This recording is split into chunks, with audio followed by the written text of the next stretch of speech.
اب actually India نے پورے نہ صرف فوج کو نفسیاتی مریض بنا دیا بلکہ کشمیری بھی نفسیاتی ڈپریشن کا شکار ہے, کئی امراض ان میں ہیں. اب آپ دیکھیں کہ 66.7% جو کشمیری ہیں وہاں پہ وہ اسی فوج کی وجہ سے مختلف نفسیاتی امراض کا شکار ہو چکے ہیں, اور ان میں زیادہ تر کی عمریں جو ہیں وہ ینگسٹرز ہیں, مطلب وہ 15 سے 25 سال تک کے ہیں. تو اور اگر آپ دیکھیں تو اس وقت انڈیا جو ہے وہ ایک ایسے مطلب ایسی ایک جنونی قسم کے حصار میں ہے کہ وہ جمہوریت تو وہاں پہ نام کی چیز رہ گئی ہے. ابھی آپ دیکھیں کہ نہیں, آپ جس طرح کہہ رہے ہیں کہ وہ نہ صرف آپ سیف صاحب بڑی دلچسپ بات کر رہے ہیں اور بڑی الارمنگ بات کر رہے ہیں. آپ کہہ رہے ہیں کہ صرف اور صرف فوجی اس وجہ سے ان کے شکار نہیں, یہ عوام کو بھی, لوگوں کو بھی اس کا شکار کر رہے ہیں. مطلب یہ ہوا کہ مودی نے, نریندر مودی نے عملی طور پہ بھارت کو ایک پاگل خانہ بنا کے رکھ دیا ہے. جی بالکل, اور ان کی جو کابینہ ایکچولی وہ بھی ایک اسی طرح کے لوگوں پر مشتمل ہے. مثلا آپ دیکھیں کہ جس نے اسمبلی کے اندر کھڑے ہو کے مسلمانوں کو برا بلا کہا, اور ایک ممبر ہی تھے ان کے پارلیمنٹ کے, ان کو مطلب اخلاق سے گری ہوئی باتیں کی, تو اس کو انہوں نے ابھی ٹکٹ دے دیا ہے لوک سبھا کے الیکشنز کا. تو مودی چاہتا ہے کہ اسی طرح کی چیزیں پھیلیں. آپ دیکھیں کہ پچھلے دنوں وہاں پہ جو مسیح برادری ہے انہوں نے بڑے مظاہرے کیے کہ 7 دیہات میں چھتیس گڑھ کے ایک انہوں نے لکھ کے لگا دیا کہ یہاں پہ عیسائیوں کا داخلہ منع ہے. مطلب اتنی خوفناک وہاں پہ, جو ہم بہت عرصے سے کہہ رہے ہیں کہ یہ صرف وہاں پہ مسلمانوں کو ٹارگٹ نہیں کر رہے, ہر اقلیت ان کا وہاں پہ بہت خوفناک ٹارگٹ ہے. لیکن اس کا سب سے بڑی بات یہ ہے کہ اب اس کا ریئیکشن ہونا سیف صاحب شروع ہو گیا. جو اہم چیز ہے کہ ہم بات کرتے ہیں اس حوالے سے کہ ٹھیک ہے آپ ظلم کر رہے ہیں, ظالم ہے آپ وہاں پر طاقت کے نشے میں موجود ہے, آپ کے پاس اسلحہ موجود ہے, آپ کے پاس ایک بڑی فوج موجود ہے, آپ کے پاس وہ تمام اختیارات موجود ہیں, ریاستی اختیارات موجود ہیں جن کے تحت آپ مقدمات بھی قائم کرتے ہیں, جیلوں میں بھی ڈالتے ہیں, لوگوں کی زندگیاں بھی لیتے ہیں, سارا کچھ کرتے ہیں. لیکن اب اس کا ریئیکشن ہونا شروع ہو گیا. جیسا یہ ہوا کہ پھر اس کا مطلب یہ ہوا کہ اس وقت نریندر مودی نے عملی طور پہ بھارت کو ایک پاگل خانہ بنا کے رکھ دیا ہے. اس کے فوجی پاگل ہو رہے ہیں, وہ عوام کو پاگل کر رہا ہے, انتہا پسندی کی جس جگہ پر وہ پہنچے ہیں اس نے فائر بیک کرنا شروع کر دیا ہے. دیکھیے پاگل خانہ تو وہ پہلے دن سے بنایا ہوا ہے. بچر آف گجرات کا ٹائٹل کس کو ملا, اور کون سی ریاستیں تھیں, کون سی حکومتیں تھیں جنہوں نے اس کے داخلے پہ پابندی عائد کر رکھی تھی, اور وہ کیا کیا معاملات تھے. لہٰذا یہ پاگل پنے کی انتہاؤں کو چھونے کی کوشش کر رہے ہیں. دیکھیے نجم بھائی, میں آپ کو فرینکلی ایک بات بتاؤں. آپ جس طرح سہیب مرغوب صاحب نے کہا کہ آپ صرف فوج کو ہی نہیں, آپ بلکہ اپنے جو نوجوان ہیں ان کو بھی پاگل کر رہے ہیں, آپ جو خواتین ہیں ان کو بھی پاگل کر رہے ہیں. آپ کشمیر پہ دیکھیے کرشنا نام جو ہے نا, اگر اس کو دیکھ لیا جائے تو یار اس کے دل میں, اس کے سینے میں بھی تو دل تھا نا. وہ سوچتا تو ہوگا کہ کروا کیا رہے ہیں, ہم کر کیا رہے ہیں, کیوں کر رہے ہیں, ہم کس طرح گولی چلائیں. اس نے اپنے اوپر چلا لی, کسی مخالف کے اوپر نہیں چلائی, جس کے بارے میں کہا گیا تھا. 2 چیزیں ہیں نجم بھائی, ایک بات بڑی واضح ہے, ایک وہ جو سورگ اور نرک کے چکروں میں ہے, ہم بھی جنت کے چکروں میں ہیں, لیکن ہمارا فوجی آج بھی جہاں کھڑا ہے وہ شہادت حاصل کرنا چاہتا ہے, وہ جنت میں اعلیٰ مقام چاہتا ہے. اس کی ماں کی دعائیں ہیں, یہ پتوں کی ماں سے پوچھ لیں 20 سالہ کیپٹن جو تھا, جس کے چہرے جو ہے اس کی لڑیاں وہ پرو رہی تھی کہ کچھ دنوں بعد شادی تھی. ایک طرف وہ ہے جنہیں ناحق قتل کرنے کے لیے کہا جاتا ہے. پھر ان کے ساتھ ایک اور بھی بات, وہاں کی فوج کے بارے میں آپ یہ تحقیق کر لیجئے, وہاں پہ کبھی سوکھی روٹیاں ہیں, کبھی لنگر پورا نہیں پہنچ رہا, کبھی چیزیں نہیں پوری پہنچ رہی, کبھی وہ اپنے بچوں سے دور ہے, کبھی ماں باپ سے دور ہے, کبھی بیوی سے دور ہے. اور معاملات کیا ہے, معاملات یہ ہے کہ جب ایک فوجی بھی وہاں کا یہ سنتا ہے نا کہ یار فلاں مسجد کو گرا رہے ہیں, سہیب صاحب جس طرح فرما رہے تھے فلاں کرسچنز کو جو ہے وہ یہاں پہ اجازت نہیں ہے, تو یہ کون سا معاشرہ ہے؟ سیکولر ہندوستان, اس کا مکروہ چہرہ مزید سیاہ, مزید کالا, مزید داغدار نظر آ رہا ہے, اور یہ مزید ہوتا جائے گا. اس کی ایک وجہ ہے, آپ بے شک جو نیکسٹ سیگمنٹ ہے اس میں بھی بات کریں گے, لیکن میں ابھی بات کرنا چاہتا ہوں. مجھے ایک بات بتائیے, یہاں پہ بڑے ترم خان ممالک بھی بنتے ہیں, مگر آپ نے کینیڈا میں دیکھا سازش پکڑی گئی, وہاں قتل کیا ہندوستان نے. قطر میں کیا ہوا, پھر خود امریکہ کے اندر کیا سازش پکڑی گئی. اس کے باوجود وہ سارے وہ بھی انسان ہیں نا, وہ سوچتے ہیں کہ ہم کر کیا رہے ہیں. ہم پوری دنیا میں قتل و غارت چاہتے ہیں, ہم پوری دنیا میں لوگوں کو مارنا چاہتے ہیں. رائفل میرے پاس ہے لیکن میں خود پہ کیوں نہ چلا لوں, اس لیے کہ قتل ناحق خون ناحق وہ کرنا نہیں چاہ رہا. شدید اور نفسیاتی مریض یہی اسی کو کہتے ہیں. یقیناً آپ کسی ایکسپرٹ کو بھی لیں, لیکن میں کاؤنسلنگ کرتے ہوئے بیرون ملک سے اور سرٹیفائڈ کاؤنسلر کے طور پہ یہ ضرور کہوں گا, وہ جو ڈپریشن ہے نا, وہ اندر کا جب آپ کو کچوکا پڑتا ہے نا, اس کے بعد آپ سوچتے ہیں کہ یار یہ میں نے کر کیا دیا, کس کے کہنے پہ کر دیا. ہم جو ہے اسی چیز کو ایک اور اینگل سے بھی میں سہیب صاحب دیکھنا چاہ رہا ہوں, اور وہ یہ ہے کہ ایک نفسیات اس پہ کیا کہہ سکتا ہے, کیونکہ یہ جو صورتحال بنتی ہے یہ ڈپریشن کی صورت ہوتی ہے. اور اس وقت ناظرین اگر ہم اس پورے معاملے کو دیکھیں کہ جیسے ابھی جواد فیض صاحب نے یہاں پر نشاندہی کی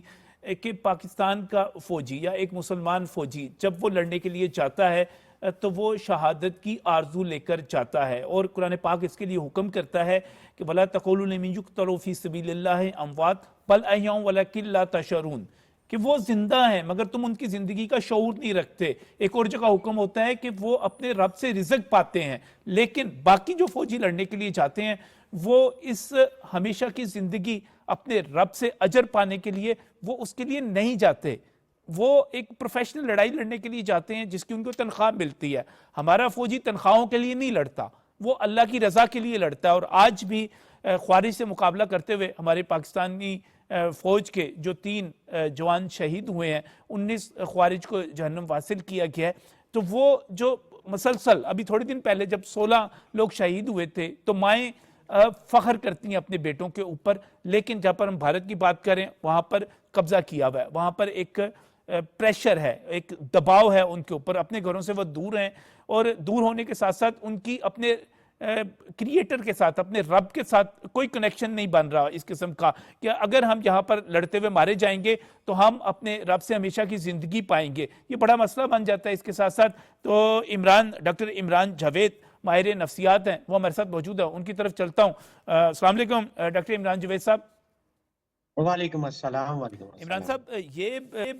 ایک برس میں 787 واقعات ایسے ہونا کہ بھارتی فوجی جو ہیں وہ خودکشی کر لیں, اور یہ تعداد ان سے زیادہ ہو جو لڑتے ہوئے مارے جائیں. اس ٹرینڈ کو کس طرح دیکھتے ہیں آپ؟